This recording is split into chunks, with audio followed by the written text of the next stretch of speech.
Hello and welcome to World Talks here on TVP World. I'm your host, Marie Cato. On this edition, we want to talk about this week's Copenhagen summit as EU leaders come together in almost wartime conditions to discuss security and how to move forward. I'm joined by political scientist Professor Renata Mieńkowska Norkiene from the University of Warsaw. Hello and welcome, and thank you so much for joining us. Good morning. Thank you for having me. So this is not the first time EU leaders meet to talk about security, and week on week, the landscape changes and becomes more challenging. I'm sure you would agree. Now, I wanted to ask you, what is at stake now as we speak right now for Europe's future security and unity, and most importantly, credibility? And I'd love for you to comment on the drone wall issue in particular. Yes, of course. Well, I think that more and more is at stake recently, in particular because the situation has become really sharp in Europe. Russia has attacked more and more countries. Of course, we are talking both about hybrid attacks, which we have sort of got used to, but also about developing situation as regards drone threats from Russia. Not only drone, because we know that also Russian planes and missiles, they also reached space above the heads of European citizens, European Union citizens, if we talk about Estonia or Romania, for example. Therefore, of course, the question of the anti-drone wall and also investments into defense, understood this time not only as cyber defense or defense understood as it was during the Polish presidency, for example, in the European Union's Council. This is something that now we have at stake, and this becomes more and more serious. And of course, what's at stake also is the European Union's unity in response to Russia's, this time, physical attacks, physical in a sense of drones and missiles. Now, I want to refer to Danish Prime Minister Mette Frederiksen's remarks. I think we are in the most difficult and dangerous situation since the end of the Second World War, not the Cold War anymore. She said this upon arriving at the EU summit in Copenhagen. Now, I wanted to ask, can we say that anything conclusive has emerged as of Wednesday, other than the ongoing political virtue signaling, because there have been criticisms of that? Yes, so yesterday's meeting was not supposed actually to bring concrete solutions and unified conclusions on paper. It was rather a sort of measuring, let's say, the temperature of determination of the European Union's leaders in building this drone wall, first and foremost. Secondly, also of using Russia's frozen assets to support Ukraine, because here we also have a sort of more and more unified approach towards this question. There is still Belgium and Luxembourg, which sort of not that much opposed maybe, as they have doubts as regards use of those assets to support Ukraine directly. However, I think that there is more and more unity in this regard. One leader that wasn't present yesterday was Robert Fico. He's absent due to, as he states at least, his health situation. Viktor Orbán was also present yesterday, so we know that he has lots of doubts. However, he's not opposing that much as regards Russia's frozen assets, more as regards drone wall. However, what we could see yesterday was that there's more and more concern that this war that has been going on in Ukraine has actually become European Union's war as well. And more leaders are convinced of that. Of course, we have differentiated interests. Let's be honest. I mean, if we suppress unanimity, and, for example, introduce only majority voting into, let's say, undertaking decisions about reaction towards Russia's aggression, we may have use of frozen Russia's assets or any other options like, for example, accepting Ukraine to the EU. We may have problems in the future with other countries like Greece or Bulgaria that now have concerns about other candidate states, for example, Macedonia, etc., etc. So, of course, there will be no full unity in all possible areas which are at stake now in those discussions. But what we may expect is that more and more countries will, instead of being stubborn in saying no, will rather measure their interests and devote, let's say, something in order to gain something else elsewhere. So we have become actually now a sphere of rather negotiations than of differentiated interests which are defended to the last blood drop. I wanted to carry on with Mette Frederiksen's remarks and take another quote from her. If you look at Russia and its hybrid war from a European perspective instead of from your own national perspective, then I think everybody has to be on the same page that we have to rearm all of us. What might be the outcome of this approach, keeping in mind especially Hungary's attitudes and Viktor Orbán's skepticism in regards to Ukraine?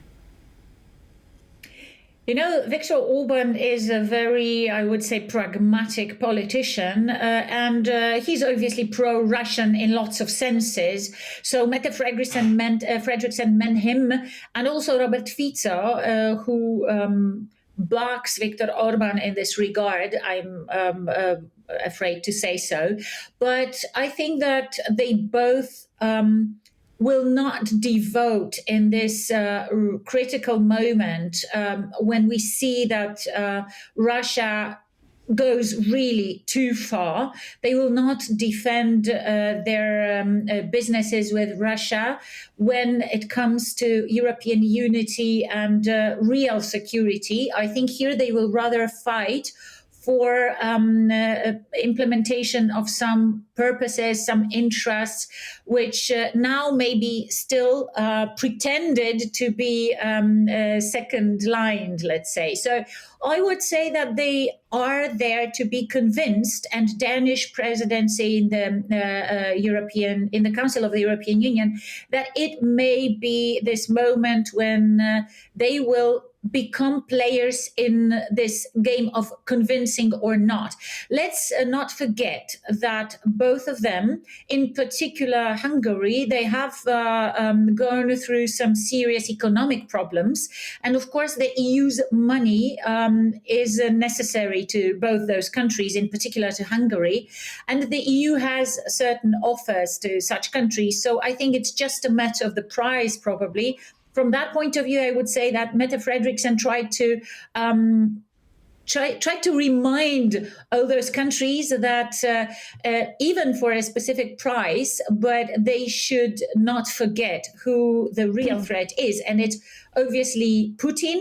And here I think that this unity can be achieved because Viktor Orbán not once, not twice has shown that he is there to be convinced. Let's not forget about the USA.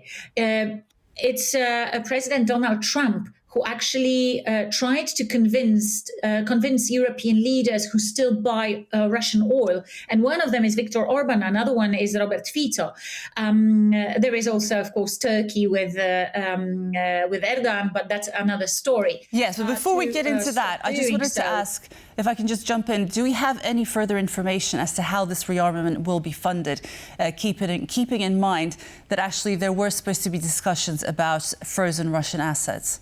Do we have any details as to how this will be funded? Mm-hmm. There are no details yet. I mean, what we know is that there are also diversified interests here, but these interests are quite clear. Namely, it will definitely be financed from the interest rates from those frozen assets. And here we have an absolute consensus. As regards touching the assets themselves, I think here Belgium and Luxembourg are to be convinced too, because it's usually just a matter of time. Also, we have Rearm EU that is big amount of money which can serve for that purpose too. So we are talking now about 140 billion euros, and there will be loans, of course, without interest rates for Ukraine, and those diversified interests are also, for example, the questions whether Ukraine should rather buy European or, for example, any other products, military products, of course.